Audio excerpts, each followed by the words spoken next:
আজি আন এখন ভিডিও লৈ তোমালোকক সকলোকক স্বাগতম জনাও। আজি লৈ আহিছো যে সেকেন্ড সেমিস্টাৰৰ যেটো তোমালোকক core paper major and minor political science আছে। তো পলিটিক্যাল সায়েন্স সাবজেক্টৰ কিছুমান ইম্পৰ্টেন্ট কোৱেশ্চন আনসাৰ ডিসকাস কৰিম ইন্টাৰনেল বা সেশনাল এক্সামিনেশনৰ কাৰণে। তো ইয়াত দিয়া আছে যে পলিটিক্যাল সায়েন্স পেপাৰ কোডটো হল যে POL 200104 সেকেন্ড সেমিস্টাৰ যেটো পলিটিক্যাল সায়েন্স সাবজেক্ট আছে তোমালোকৰ এই সাবজেক্টৰ নামটো হল যে ইন্ডিয়ান গভৰ্নমেন্ট এন্ড পলিটিক্স তোমালোকৰ সেকেন্ড সেমিস্টাৰৰ সাবজেক্টৰ নাম।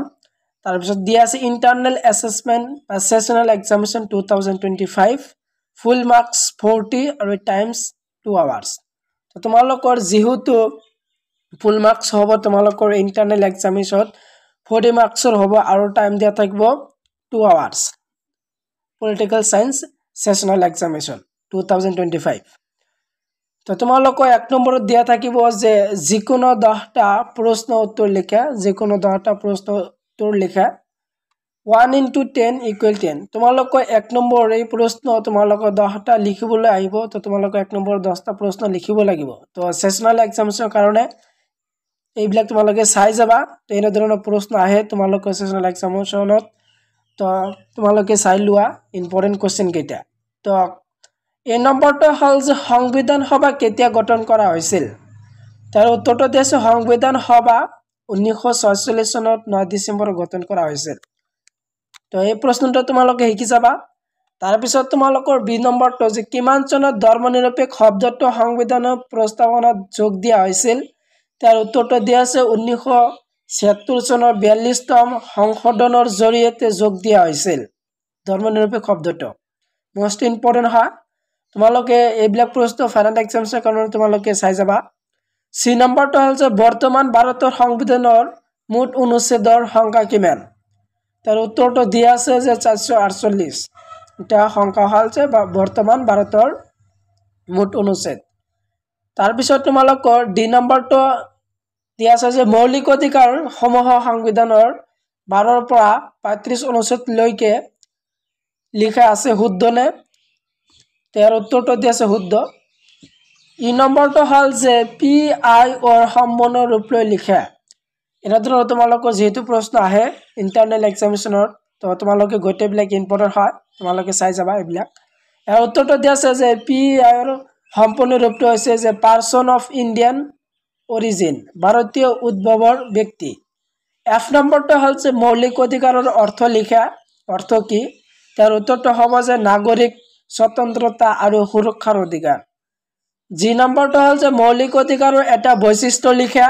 তাৰ উত্তৰটো দিয়া আছে যে আইন সুৰক্ষা। মৌলিক অধিকাৰ ভংগ হলে নাগৰিকে সৰাসৰি উচ্চ ন্যায়ালয় হাইকোৰ্ট বা সুপ্ৰিম কোৰ্টত গৈ ন্যায় বিচাৰি পেটিশন দাখিল কৰিব পাৰে। এছ নম্বৰটো দিয়া আছে ৰাষ্ট্ৰপতিৰ বয়স কমেও কিমান বছৰ হ'ব লাগে ৰাষ্ট্ৰপতি হ'বলৈ গ'লে।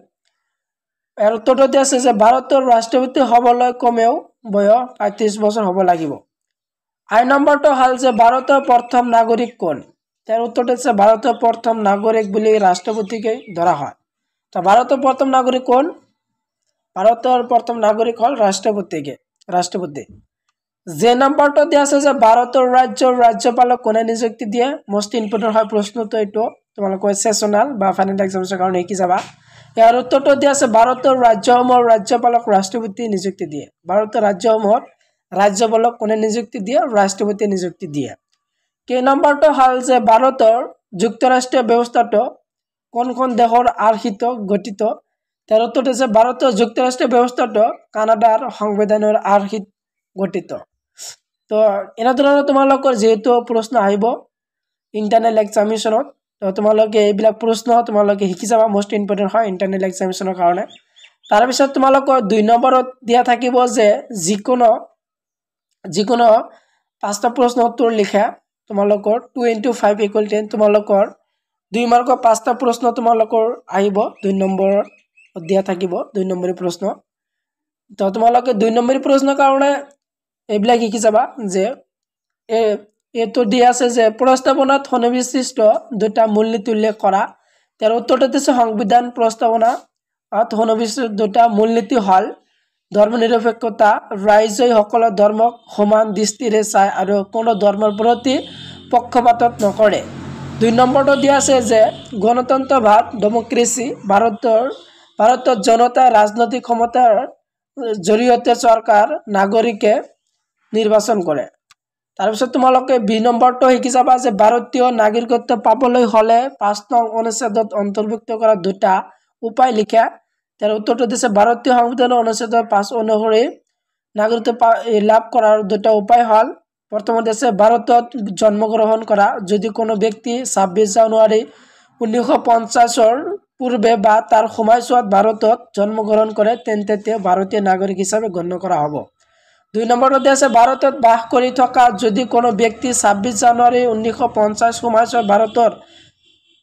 বিধভাৱে বসবাস কৰি থাকে বিশেষ সময় সীমাৰ ভিতৰত তেন্তে তেওঁ নাগৰিকত্ব লাভ কৰিব পাৰে 3 নম্বৰটো হল যে ভাৰতীয় সংবিধানৰ দুটা মৌলিক বৈশিষ্ট্য উল্লেখ কৰা তাৰ উত্তৰটো দিয়া আছে ভাৰতীয় সংবিধানৰ দুটা মৌলিক বৈশিষ্ট্য হল 1 নম্বৰটো আছে লিখিত সংবিধান ভাৰতীয় সংবিধান হৈছে বিশ্বৰ আটাইতকৈ দীঘল আৰু লিখিত সংবিধান 2 নম্বৰটো দিয়া আছে যুক্তৰাষ্ট্ৰীয় গঠন সংবিধানে কেন্দ্ৰ আৰু ৰাজ্যৰ মাজৰ ক্ষমতা স্পৰ্শ বিভাজন কৰিছে যাৰ দ্বাৰা ভাৰত এখন যুক্তৰাষ্ট্ৰীয় হিচাপে পৰিচিত 2 নম্বৰটো তোমালোকৰ এন্দৰ আহিব প্ৰশ্ন যে মৌলিক অধিকাৰৰ দুটা বৈশিষ্ট্য লিখা ইম্পৰ্টেন্ট হয় এটো শিকি যাবা ইয়াৰ আনসাৰটো তোমালোকে চাই লোৱা এইবিলাক আছিল আনসাৰ স্ক্ৰিনশ্বট মাৰিব পাৰা স্ক্ৰিনশ্বট মাৰি লোৱা তাৰ পিছত তোমালোকৰ ই নম্বৰটো হল যে ৰাষ্ট্ৰপতিৰ দুটা ক্ষমতা আৰু কাৰ্যাৱলী লিখা মোস্ট ইম্পৰ্টেন্ট হয় যে ৰাষ্ট্ৰপতিৰ দুটা মুখ্য ক্ষমতা আৰু কাৰ্যাৱলী হল বিধানসভা সম্পৰ্কীয় ক্ষমতা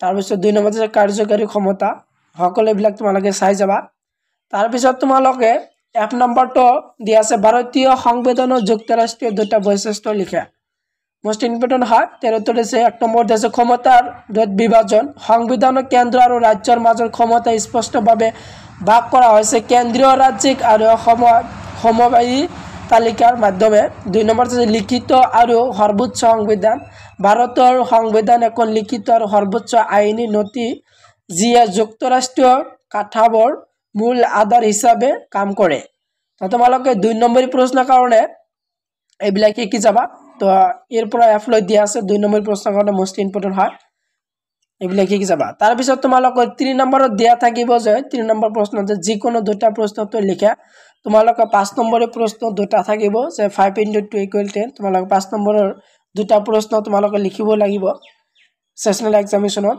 তো আৰু উত্তৰটো দিয়া আছে এ নম্বৰ ৰাজ্যসভাৰ বিষয়ে তোমালোকে আহিব পাৰে 2 নম্বৰত যুক্তৰাষ্ট্ৰবাদ তাৰ পিছত তোমালোকৰ 3 নম্বৰ প্ৰস্তাৱনা আৰু ৰাষ্ট্ৰৰ নিৰ্দেশাত্মক নীতি তো এই ধৰণৰ যেহেতু তোমালোকৰ 5 নম্বৰ প্ৰশ্ন আহিব তাৰ পিছত তোমালোকৰ যে 4 নম্বৰত আহিব যে 4 নম্বৰত দিয়াতে যিকোনো এটা প্ৰশ্ন উত্তৰ লিখা তোমালোকৰ 4 নম্বৰত এখন প্ৰশ্ন লিখিব লাগিব 10 * 1 = 10 তোমালোকৰ 10 মাৰ্কৰ এটা লিখিব লাগিব 4 নম্বৰ প্ৰশ্ন দিয়া থাকিব তো তোমালোকে 10 নম্বৰ প্ৰশ্নৰ কাৰণে কোন কেইটা শিকি যাবা চাই লোৱা তো প্ৰথমটো দিয়া আছে ভাৰতীয় সংবিধানৰ মৌলিক বৈশিষ্ট্যবোৰ আলোচনা কৰা আৰু এইবিলাক প্ৰশ্ন তোমালোকে ফাইনাল এক্সামৰ কাৰণে চাই যাবা 2 নম্বৰটো ভাৰতবৰ্ষৰ সংবিধানৰ স্বীকৃত মৌলিক অধিকাৰসমূহ আলোচনা কৰা তাৰ পিছত দিয়া আছে ৰাজ্যসভা আৰু লোকসভাৰ মাজত সম্পৰ্ক আলোচনা তাৰ পিছত 2 নম্বৰ ভাৰতীয় উচ্চতম ন্যায়ালয় গঠন ক্ষমতা আৰু কাৰ্যকাৰী আলোচনা কৰা তো এই ধৰণৰ তোমালোকৰ ইন্টাৰনেল বা সেশনাল এক্সামিনেশনত প্ৰশ্ন আহিব পাৰে তো তোমালোকে এইবিলাক শিকি যাবা মোস্ট ইম্পৰ্টেন্ট হয় তোমালোকৰ